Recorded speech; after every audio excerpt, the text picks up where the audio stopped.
apakah di dalam ini masih mengejar pertobatan? Ataukah yang kita keluarkan adalah sebuah hawa minta pengakuan, keletihan? Yang berbahagia ialah mereka yang mendengarkan firman Allah dan yang memeliharanya.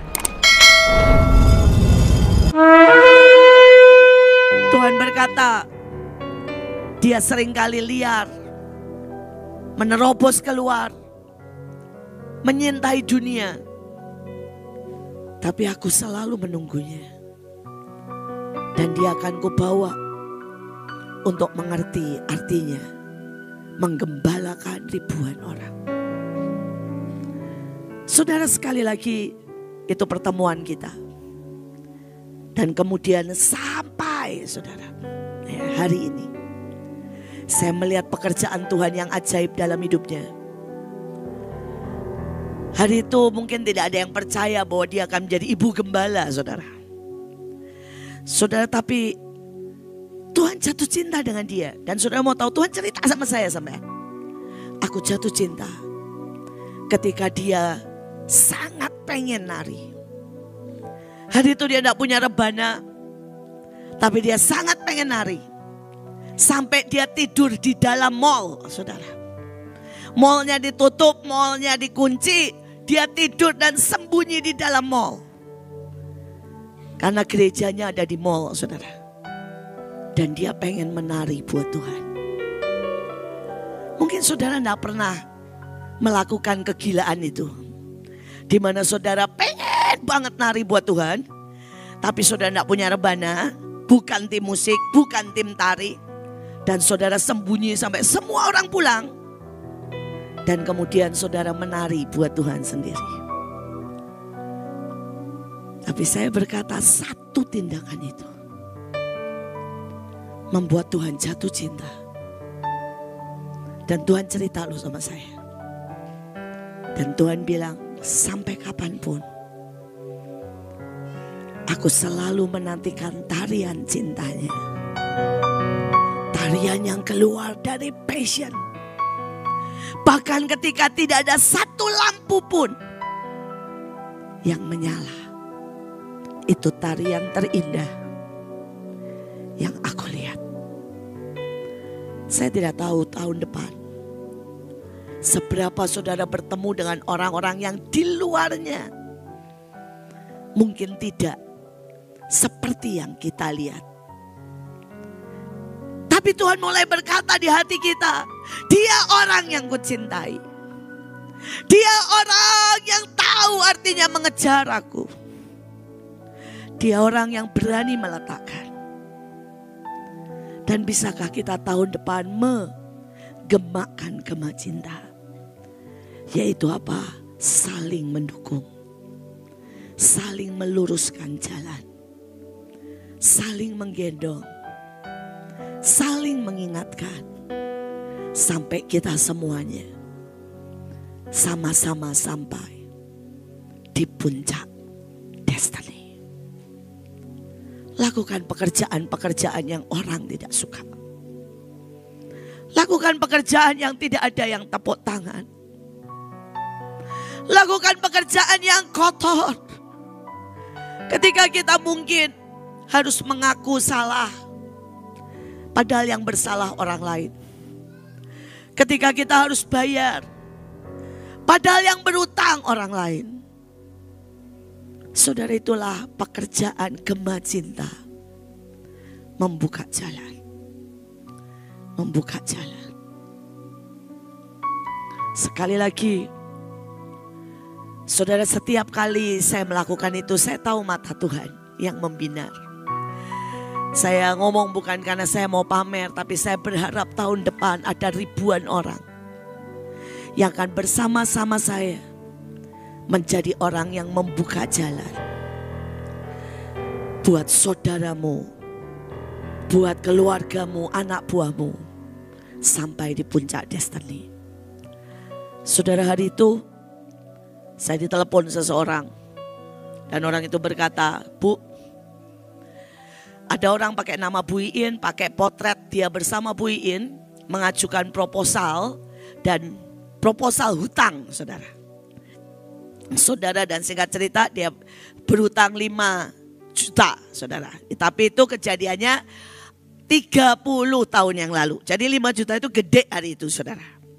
Saudara, saya syok. Dan saya tahu orangnya. Saya sudah pengen maki orangnya. Karena pakai nama saya, menjelekkan saya, minta proposal utang lagi. Saudara, buat saya itu menoreh nama baik saya. Karena saya tidak pernah berutang. Tapi ketika saya mau marah, Tuhan bilang begini. Kenapa kamu tidak tutupi dosanya dengan kamu bayar? Dan kamu tanya dia butuh apa.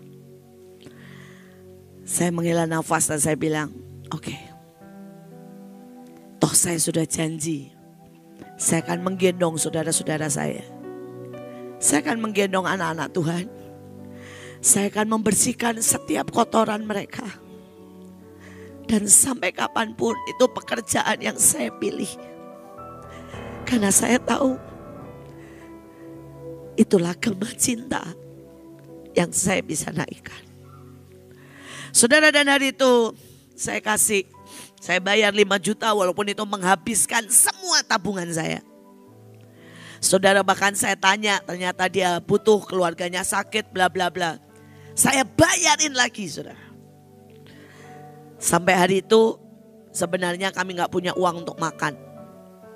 Seharusnya hari itu saya beli, saudara, sofa, beli mebel.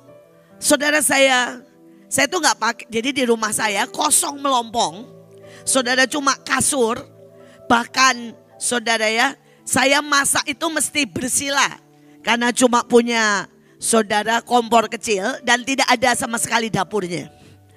Saudara, cuma kosong, ruangan kosong. Saudara, saya sampai harus menunda karena itu uang buat saya beli mebel. Saudara, dan saya harus tidak pakai mebel di dalam rumah saya selama 2 tahun. Dan hari ini orang itu menjadi salah satu tetap kerja, tetap ada di Mahanaim, bahkan menjadi gembala sidang. Bukan Pak Fendi, jelas, bukan Pak Har, jangan. Ya, nanti soalnya yang gembala-gembala sidang semua tertuduh, saudara ya. Bukan ya. Saudara, dia bukan JKI, ya keluhnya itu aja. Gembala sidang tapi bukan JKI, saudara ya. Nah, saudara, saya cuma bisa berkata, Tuhan, banyak orang tidak tahu hal-hal seperti itu adalah gema cinta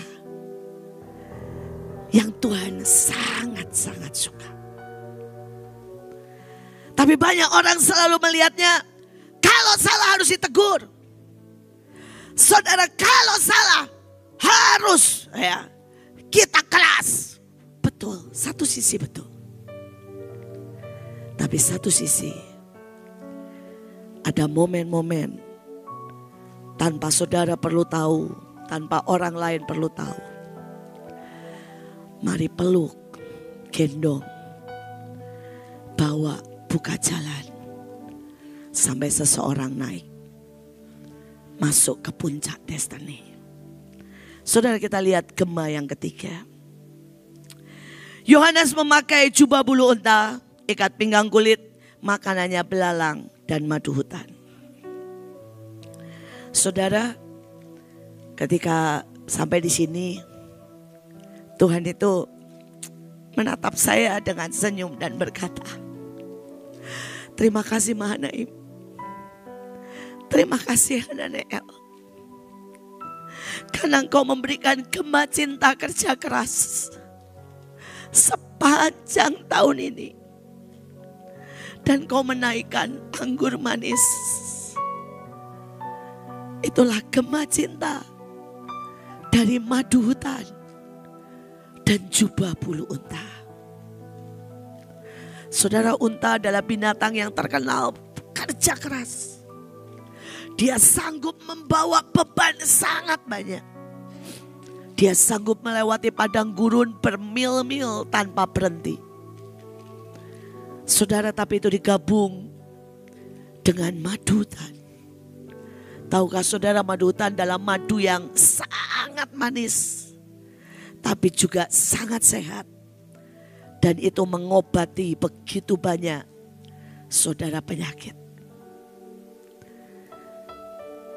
Pagi ini bolehkah saya mengucapkan cinta itu dari Tuhan buat saudara? Mari taruh tanganmu di dada.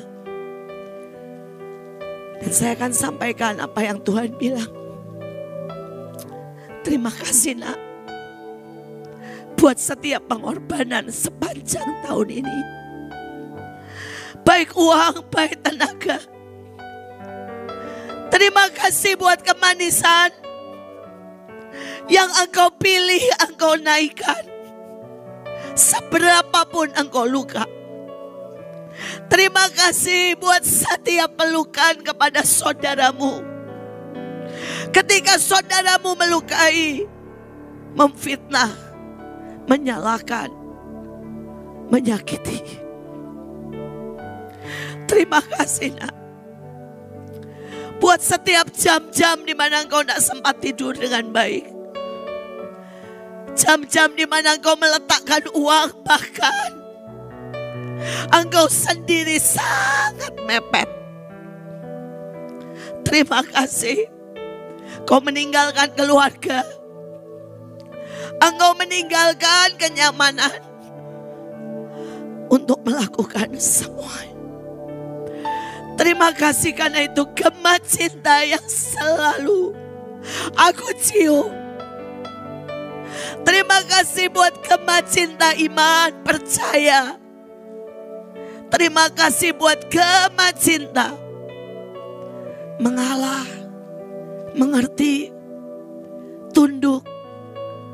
Itu semua adalah gema cinta kemanisan, anggur manis yang Engkau naikkan.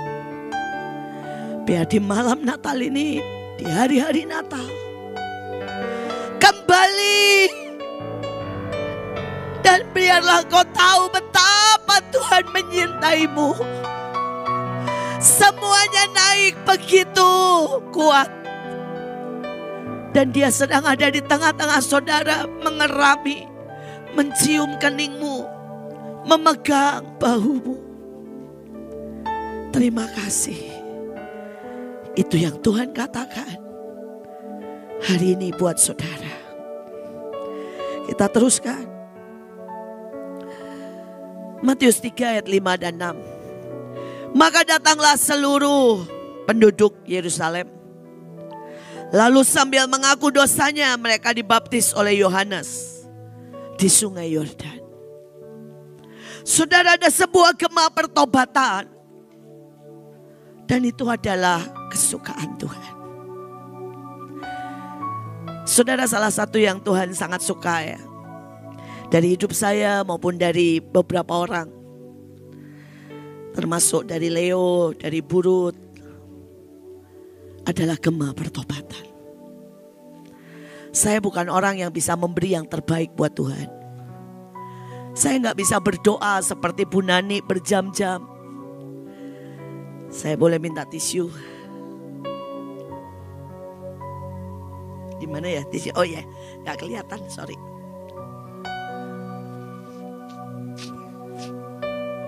Saya bukan orang, saudara, yang sangat pandai untuk mengatur banyak hal. Saya bukan orang tekun dan setia. Tapi saya adalah orang yang sangat mudah untuk bertobat. Setiap kali saya salah, saya kan cuma lari di hadapan Tuhan dan bilang, Tuhan, seperti biasa, Iin melakukan lagi. Saya berkata bahkan, seperti biasa Engkau tahu Iin tidak pernah bisa lakukan yang terbaik. Seperti biasa, saya akan lebih banyak bawa, saya selalu sebut Iin. Kecuali kalau urusan kenegaraan baru saya sebut saya PMI.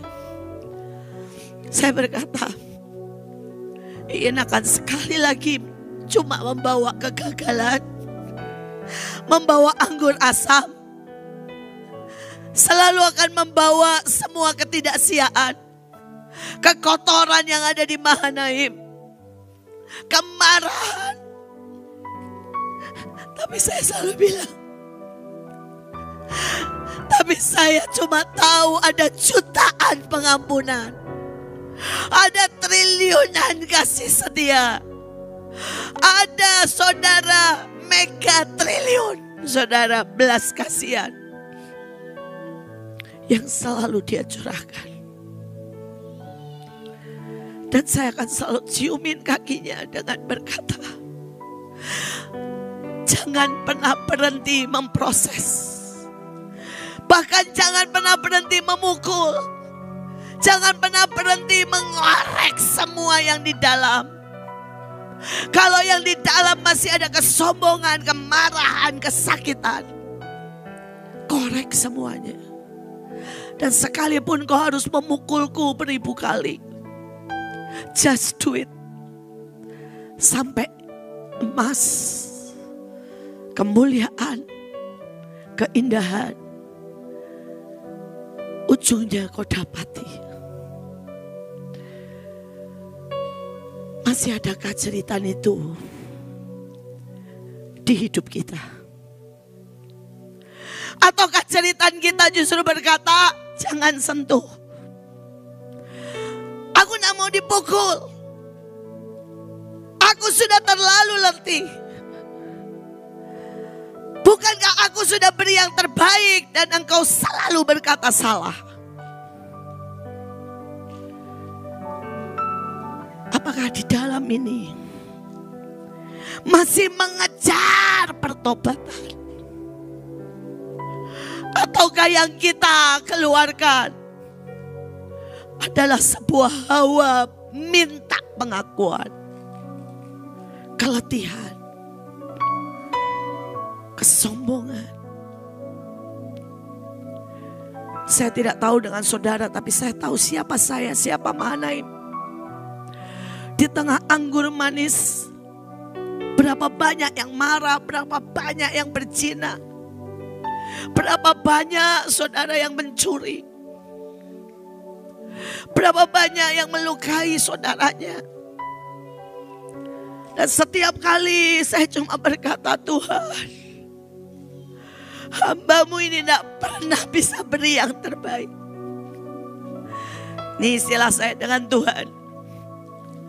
Bahkan hamba ini tidak bisa beri satu potong pizza tanpa pasir pun tak pernah bisa. Aku tidak pernah bisa kok kasih bahkan sepotong roti yang sempurna buat engkau. Tapi engkau tahu Tuhan betapa aku menyukai didikan. Betapa aku menyukai engkau membersihkan, membongkar. Bahkan kau boleh robek setiap ketebalan hatiku berkali-kali. Asal aku melihat senyummu. Dan saya berdoa tahun depan, jangan marah ketika diperingatkan. Jangan putus asa ketika kita gagal.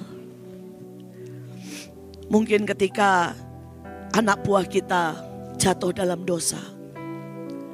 Ketika apa yang kita siapkan menjadi berantakan. Yang kita butuhkan seringkali cuma berlutut dan berkata, sekali lagi ampuni Tuhan. Sekali lagi biar kemurahan, mercy and grace itu menyambar hidup kami. Tapi ada gema kebenaran yang juga disampaikan oleh Yohanes Pembaptis. Dia berkata kepada orang Farisi, hai kamu keturunan ular beludak, Siapa yang mengatakan kepadamu bahwa kamu dapat melarikan diri dari murka Tuhan? Saudara, kadang-kadang dalam hidup kita semakin kita rohani, saudara, semakin kita ini jadi Farisi, saudara. Kita akan lakukan semua rutinitas. Saudara mau tahu, Farisi itu punya saudara 7.000 hukum. Saudara, 7.000 hukum. Saudara, ada hukum untuk persembahan, ada hukum buat mandi aja ada hukumnya, saudara. Saudara, ada hukum, saudara ya, buat bakar dupa itu ada hukumnya. Ada hukum, saudara, buat motong korban. Salah satunya yang dianut sampai hari ini sama saudara-saudara kita, korban itu harus dipotong sampai tetes darah terakhir. Jadi darahnya tidak boleh setengah jalan, saudara, berhenti. Harus dibiarkan terus mengalir. Baru itu sah, saudara. Ya, ada banyak hukum, 7.000 hukum. Sehingga ujungnya mereka menjadi begitu letih. Mereka melakukan semuanya. Harus ini, harus itu, tambah ini, tambah itu. Jangan begini, jangan begitu. Mereka menjadi begitu letih. Mereka tidak punya hubungan. Yang mereka punya adalah hukum. Saya berdoa tahun depan, jangan biarkan kita jadi ahli Taurat atau orang Farisi. Terlalu banyak tugas, terlalu banyak hukum, terlalu banyak peraturan, terlalu banyak penuntutan, bahkan buat diri kita sendiri. Dan kita terjebak di situ. Saudara, saya mau kita semua keluar dari kefarisian, keluar dari keularan kita. Saudara, Alkitab berkata ular itu binatang yang paling cerdik. Dulu ular juga binatang yang paling indah. Tapi Tuhan bilang tetap ular dan Tuhan gak suka. Yang suka iblis. Sekali lagi ada Lucifer. Lucifer itu adalah malaikat yang paling hebat. Paling cantik. Tapi dia juga yang jatuh. Saudara Leo pernah khotbah dengan sangat bagus. Walaupun menurut saya yang mengerti mungkin 1-2 orang. Termasuk saya, karena saya tahu dia bilang begini. Kutuk dan stempel daripada Lucifer adalah saudara perfeksionis. Kutuk dan stempelnya Lucifer adalah perfeksionis. Dan dia berkata, kalau itu mulai menyerang hidupmu, maka engkau akan melihat semua salah. Maka engkau akan mulai menghakimi semua orang, termasuk dirimu sendiri. Maka engkau mulai menuntut, mulai merubah semuanya menjadi keharusan. Dan itu dengan sangat cepat menggantikan cinta dan menggantikan hubungan. Saya tidak tahu saudara bisa mengerti atau tidak. Tapi saya tahu, siapapun yang jadi pemimpin, siapapun yang sudah lama di dalam Tuhan, siapapun yang sering kali bekerja, dan kau menjadi sangat pandai, maka engkau dengan sangat mudah terjebak di sini. Dan istilah Leo adalah, itulah stempelnya kutukan Lucifer yang mengalir kepada Farisi dan Saduki. Itulah keularan yang seringkali tidak disadari banyak orang. Saya berdoa tahun depan, saudara waspada ini. Kalau saudara tidak mengerti, kapan-kapan tanya ke Pak Fendi, mungkin ngerti, bisa menjelaskan dengan bahasa yang lebih baik. Atau tanya ke saya. Saudara, saya itu berkali-kalilah kejebak ke sini. Tapi setiap kali saya kejebak ke sini, saya bersyukurnya ya. Saya itu mencium bau sangat jelas kalau Tuhan gak suka. Saya gak bisa menerangkan ke saudara, tapi saudara boleh minta saudara ya. Karena menurut saya ini sebuah karunia.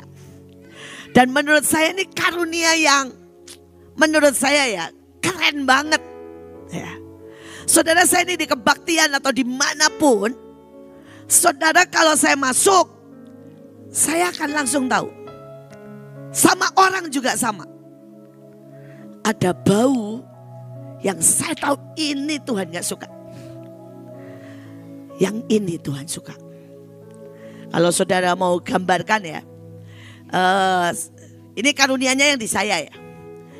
Kalau seseorang atau acara itu Tuhan suka, tiba-tiba saya tuh mencium bau vanili atau bau mawar.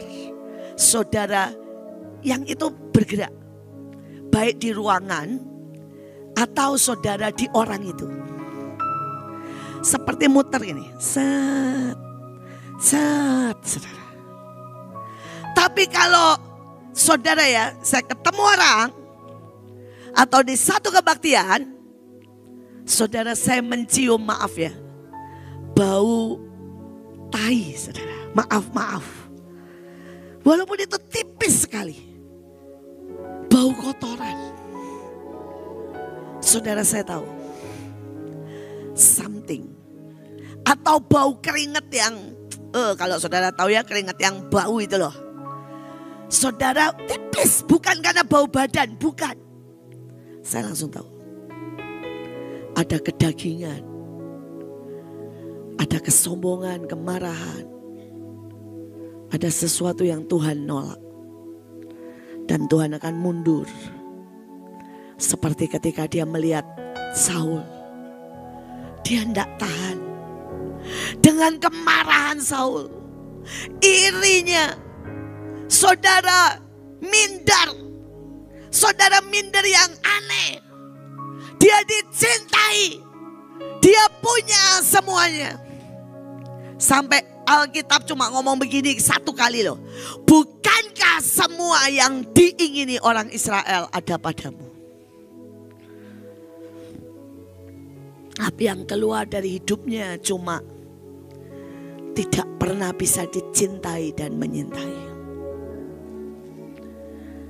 Setiap ditegur merasa ditolak. Saudara, setiap kali Daud ditegur dia selalu bilang, yang kau cintai, yang kau belas kasihani, yang kau ingini. Tapi setiap kali Saul ditegur, dia merasa ditolak. Saudara, itu pilihan. Itu pilihan. Hari ini tentukan. Saudara menjadi orang Farisi atau saudara menjadi Yohanes Pembaptis.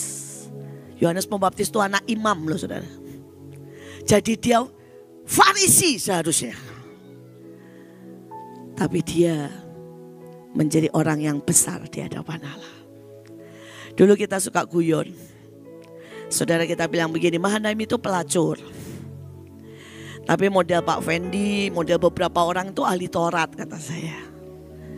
Terus Pak Fendi sering ngomong begini, Bu, yang dicintai Tuhan gak cuma pelacur loh. Ada ahli-ahli Taurat yang dicintai Tuhan loh, termasuk saya. Saya dulu dalam hati ngomong begini, mana di Alkitab ahli Taurat yang dicintai? Pelacur banyak, tapi ahli Taurat mana? Terus tahu saudara, Tuhan itu sangat cinta loh sama kalian. Kemarin waktu saya nyiapin firman, terus tiba-tiba Tuhan ngedipin mata saya. Bilang Pak Fendi, dia bilang, tapi dia bilangnya anakku, bilang anakku Fendi. Yohanes Pembaptis adalah ahli Taurat yang kucintai, kuhormati, dan kukagumi. Dan one day, dia dan banyak orang lain akan menjadi barisan Yohanes Pembaptis. yang berdiri di hadapanku. Ku cintai, ku hormati, ku kasihi sampai dalam kekekalan. Saya berdoa saudara menangkap pesan cinta Tuhan yang ajaib hari ini. Saudara, kita terus, masih banyak. Masih mau atau sudah mau berhenti? Saudara, dikatakan, saudara ya, aku membaptis kamu dengan air sebagai tanda pertobatan. Tapi ia yang datang kemudian lebih berkuasa. Aku tidak layak melepas kasutnya. Ia akan membaptis kamu dengan Roh Kudus dan dengan api. Saudara ada gema tahu diri dari sebuah pengabdian dan pengertian. Saudara tahu diri itu bukan minder. Kalau minder itu begini ya, saya jelek, saya gak bisa apa-apa. Udahlah memang saya begini, itu minder. Kalau tahu diri adalah engkau kerjakan semua yang terbaik. Dan ketika saudara melakukan, saudara bilang, Tuhan, aku tahu ini tidak seberapa. Aku tahu ini jauh dari sempurna. Tapi biarlah ini menjadi sajian yang sedikit kau nikmati. Saudara tahu diri adalah pada waktu saudara dihajar. Saudara akan berkata, Tuhan, sabar ya sama aku. Hajarlah aku 10 kali, 20 kali. Sampai aku jadi seperti yang kau mau. Jangan berhenti. Jangan berhenti. Tapi minder akan berkata begini, aku memang gak bisa, jadi jangan tuntut aku. Jangan lagi hubungi aku. Saudara tahu diri akan mencium kaki Tuhan dengan gemetar. Dan berkata, sekali lagi, aku butuh engkau, butuh hikmat, butuh kekuatan, butuh berjalan 1 tahun dengan kekuatan, kemenangan, keajaiban, dengan otoritas. Dan jangan lepaskan. Tapi minder, marah akan berkata, Tuhan, aku terlalu capai. Dan tahun depan jangan tambahi beban apapun. Saya berdoa kita mengerti bahwa tahun depan adalah akselerasi. Maka berarti akan ada tambah beban, tambah banyak pelajaran, tambah banyak saudara. Segala sesuatu. Saudara tahu diri membuat saudara ini kenal terbatasnya. Misalnya begini ya, saya ini kenal saya gak bisa bahasa Inggris. Jadi kalau ada tamu asing atau ada tawaran khotbah di luar negeri, saya akan kasih anak-anak saya yang lebih bisa. Saya akan kasih Pak Luki, saya kasih saudara Joshua. Kenapa? Karena mereka lebih bisa, bukan karena saya malas ke luar negeri. Buang-buang energi kalau sama saya mesti penterjemahnya banyak, saudara. Saudara, saya pede kalau ke Pakistan atau ke negara-negara itu. Kenapa? Mereka tidak bisa Inggris, saya tidak bisa Inggris. Bahasa isyarat berarti, saudara. Ya, kalau bicara, mari kita memberi sama Tuhan, tidak usah pakai sacrifice dengan tata bahasa. Saya bilang gini, give the best, give the best. Mereka ngerti. Nah, ya, jadi kalau saudara ajak saya ke tempat yang Inggrisnya kacau, saya pede. Tapi kalau ajak saya ke Inggrisnya bagus, saya gantian mundur teratur. Biarkan yang lain. Saudara, itu tahu diri. On position. Itu muncul dari pengabdian. Saudara tahu diri. Saudara, setiap kali ya saya tuh ngomong begini sama Tuhan, Tuhan, saya gak ngerti kenapa Engkau percayakan Mahanaim otoritas dunia kepadaku. Karena aku ini orang yang paling bodoh. Orang paling tidak setia. Paling sembrono, tidak teliti. Saudara, saya setiap kali diberkati, saya bilang, Tuhan, semua yang kau beri, aku tidak layak. Aku tidak pernah layak menerimanya. Tapi selalu saya bilang begini sama Tuhan, tapi kalau kau tahu ada yang bisa aku kerjakan, tambahi. Tambahi pekerjaan Tuhan. Supaya setidaknya aku ini berdiri. Aku mengabdi. Aku memberi engkau sedikit saja. Saya tidak bisa bayangkan ya kalau saya nanti ketemu para rasul. Saya nggak berani kok berdiri di samping Paulus. Saya nggak berani berdiri di Maria Ether, Kathryn Kuhlman, Reinhard Bonnke. Walaupun saya berkali-kali lihat penglihatan, saya punya kursi di meja mereka. Saudara, jadi di surga itu setiap kita ada kursinya ya saudara ya.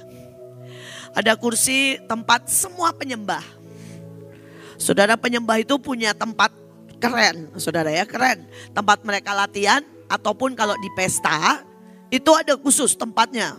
Kalau saudara pernah lihat surga one day, saudara itu tempat penyembah itu sebesar Hananel ini sendiri. Itu cuma tempat penyembah. Dari pemain musik dari segala abad, ada Daud, ada segala macam. Saudara, kemudian choir berlapis-lapis, penyanyi di sini berlapis-lapis. Saudara, penari itu nyebar ke semuanya di segala macam level. Saudara, jadi kalau di surga ngadain pesta, penarinya itu dari level paling bawah, dari level 1 sampai level 7. Jadi makanya kalau nari yang benar. Kalau saudara narinya sangat jelek dan gak ngerti apapun arti tarian, saudara nanti di sana tetap boleh nari di level paling bawah. Ya, kalau saudara nari dengan cinta, gelora, skill, gabung semua, ngerti tindakan profetik, saudara akan nari di level 7 di hadapan Tuhan. Saudara, dan itu bersaingnya tidak cuma orang-orang kita ya, segala abad, segala saudara bangsa. Nah, musik juga sama. Saudara, salah satu yang mimpin itu Daud. Tapi ada Mozart, ada Beethoven. Jadi Stanley harus bersaing dengan Mozart, Beethoven, Daud, Asaf, ya. Nelly harus bersaing dengan Yedutun. Nah, ya. Saudara, karena itu satu paket, saudara, itu satu paket. Nah, ada meja, itu semua meja para pemimpin. Saudara, ada meja pengusaha, ada. Dan ada meja para pemimpin, saudara, dan di situ ada Reinhard Bonnke, ada Paulus, terus ada meja penginjil, ada meja revivalist, ada. Itu keren pokoknya saudara, surga itu wow. Dan saya tahu kursi saya. Saya tahu kursi saya. Tapi setiap kali saya mendekat aja saya gemetar, saudara. Saya tahu saya gak pernah melakukan apa yang seperti Maria Ether buat. Saya tidak pernah bisa menyintai Tuhan seperti Kathryn Kuhlman. Saya bukan seperti Heidi Baker yang rela tinggal di Afrika. Saya sampai gemetar setiap kali. Dan setiap kali yang ajaib, mereka ini orang-orang yang di surga itu tidak ada yang sombong. Jadi setiap kali satu mendekat, semua bangkit berdiri, semua memberi hormat. Memberi hormat yang macam-macam, ada yang tunduk, ada yang begini, ada yang tepuk. Tapi semua memberi hormat. Tapi kita semua tahu masing-masing. Dan setiap kali saya mendekat, saya selalu berkata, seperti Paulus juga berkata, aku yang paling hina dari para rasul. Saya selalu berkata, saya yang paling hina dari para pemimpin besar di tempat ini. Tapi setiap kali mereka akan senyum dan berkata, kita semua on position. Kita semua tak tergantikan. Kita semua memberikan seberapa kita mampu beri. Dan saya berdoa tahun depan, dimanapun saudara berdiri, mari mengabdi lebih lagi. Karena itu mungkin beberapa orang berkata, karena itulah ibu kerja, ya. Saudara, di malam hari-hari Natal, saya pagi sore, saudara. Saya sengaja besok saya akan pergi ke penjara. Sengaja, saudara. Mungkin saudara bilang, berapa orang? Tidak banyak, saudara. 20, 30 di pelosok. Tapi saya bilang, Tuhan, setidaknya saya mau naikkan sedikit kerja. Sedikit dupa. Dan saya berdoa apapun tahun depan, lakukan dengan tahu diri. Lakukan dengan pengabdian. Lakukan dengan pengertian. Karena Tuhan itu punya satu sifat. Apapun kalau itu jadi beban, Dia ambil itu daripadamu. Bahkan kolekte aja Dia bilang ini, kalau kamu tidak memberi dengan sukacita, tidak usah membuat aku muak melihatnya. Saudara, sampai Tuhan bilang begini loh, ibadahmu itu membuat aku capek lihatnya aja. Saudara, jadi kalau saudara puasa dan itu beban. Timotius pasal 2. Panggilan untuk ikut menderita. Sebab itu, hai anakku, jadilah kuat oleh kasih karunia dalam Kristus Yesus. Apa yang telah engkau dengar daripadaku di depan banyak saksi, percayakanlah itu kepada orang-orang yang dapat dipercayai, yang juga cakap mengajar orang lain. Ikutlah menderita sebagai seorang prajurit yang baik dari Kristus Yesus. Seorang prajurit yang sedang berjuang tidak memusingkan dirinya dengan soal-soal penghidupannya, supaya dengan demikian ia berkenan kepada komandannya. Seorang olahragawan hanya dapat memperoleh mahkota sebagai juara apabila ia bertanding menurut peraturan-peraturan olahraga. Seorang petani yang bekerja keras haruslah yang pertama menikmati hasil usahanya. Perhatikanlah apa yang kukatakan. Tuhan akan memberi kepadamu pengertian dalam segala sesuatu. Ingatlah ini, Yesus Kristus yang telah bangkit dari antara orang mati, yang telah dilahirkan sebagai keturunan Daud, itulah yang kuberitakan dalam Injilku. Karena pemberitaan Injil inilah aku menderita, malah dibelenggu seperti seorang penjahat, tetapi firman Allah tidak terbelenggu. Karena itu aku sabar menanggung semuanya itu bagi orang-orang pilihan Allah, supaya mereka juga mendapat keselamatan dalam Kristus Yesus dengan kemuliaan yang kekal.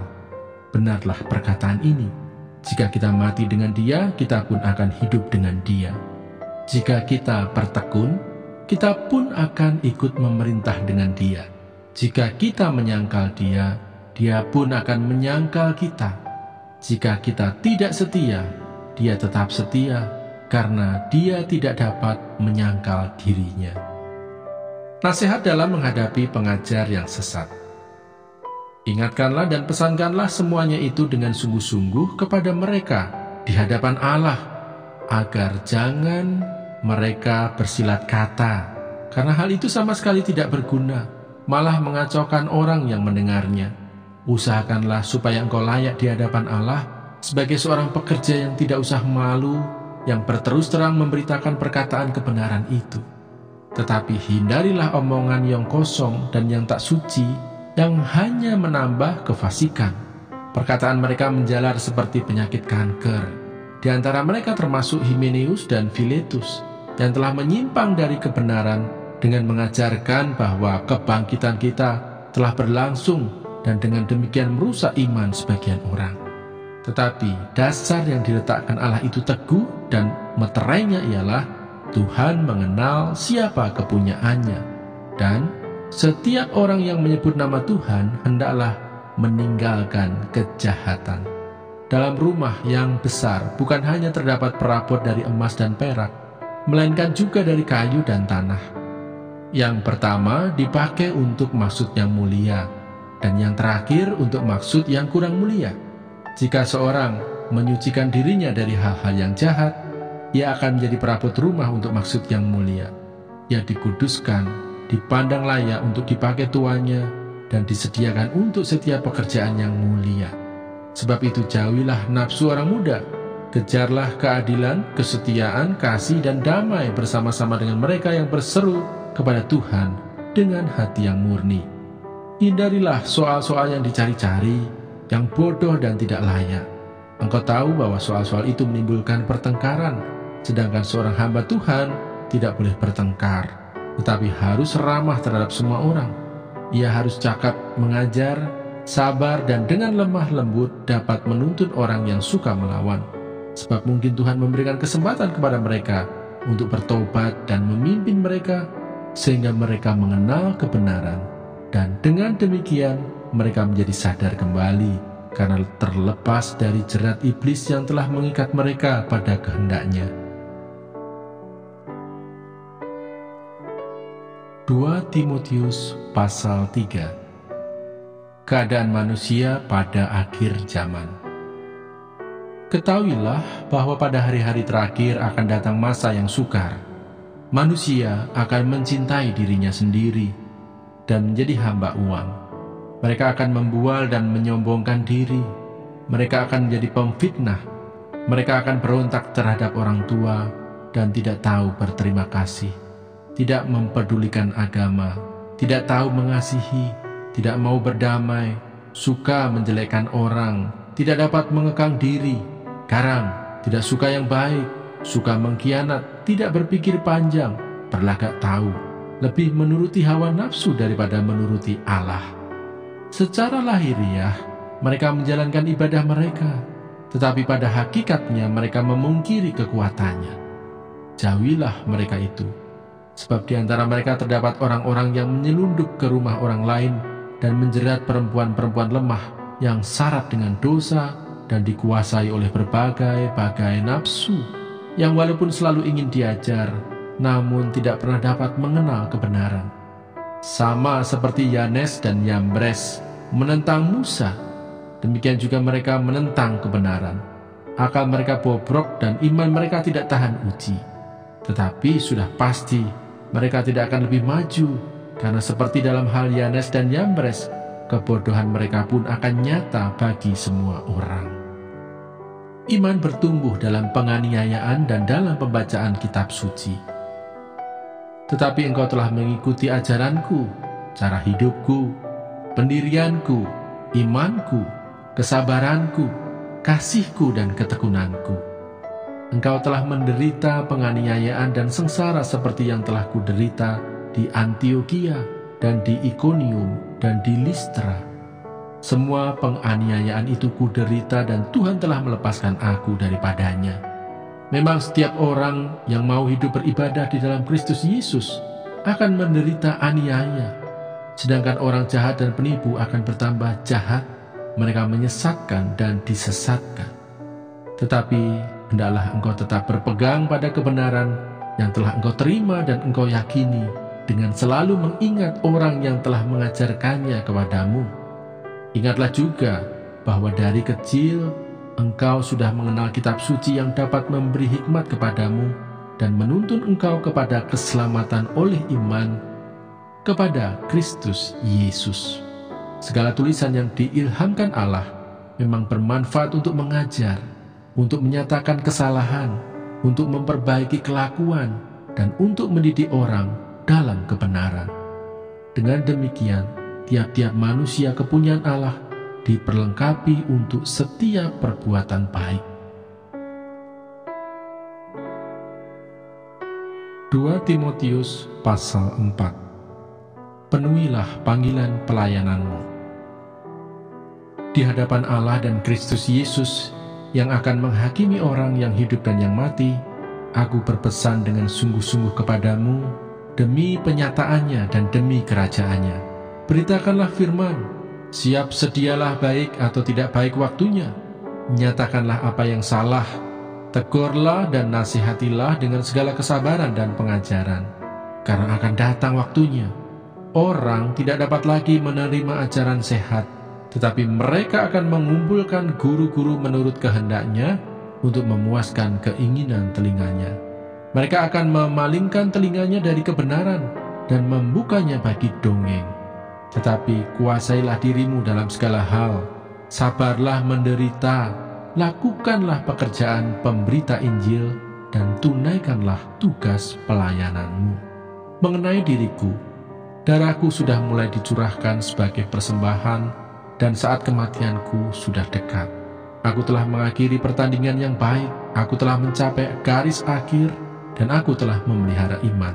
Sekarang telah tersedia bagiku mahkota kebenaran yang akan dikaruniakan kepadaku oleh Tuhan, Hakim yang adil, pada harinya, tetapi bukan hanya kepadaku, melainkan juga kepada semua orang yang merindukan kedatangannya.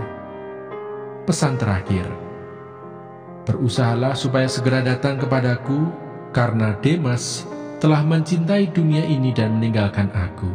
Ia telah berangkat ke Tesalonika. Kreskes telah pergi ke Galatia, dan Titus ke Dalmatia.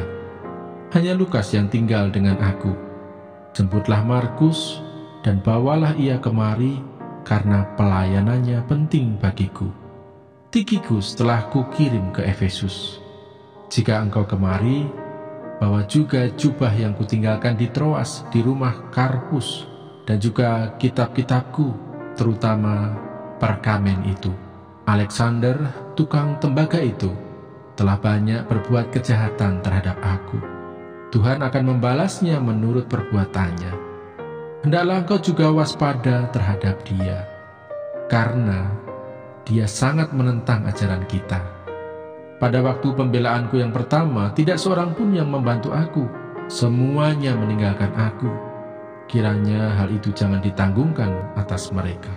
Tetapi Tuhan telah mendampingi aku dan menguatkan aku, supaya dengan perantaraanku, Injil diberitakan dengan sepenuhnya, dan semua orang bukan Yahudi mendengarkannya. Dengan demikian aku lepas dari mulut singa, dan Tuhan akan melepaskan aku dari setiap usaha yang jahat. Dia akan menyelamatkan aku, sehingga aku masuk ke dalam kerajaannya di surga. Baginya lah kemuliaan selama-lamanya. Yang berbahagia ialah mereka yang mendengarkan firman Allah dan yang memeliharanya.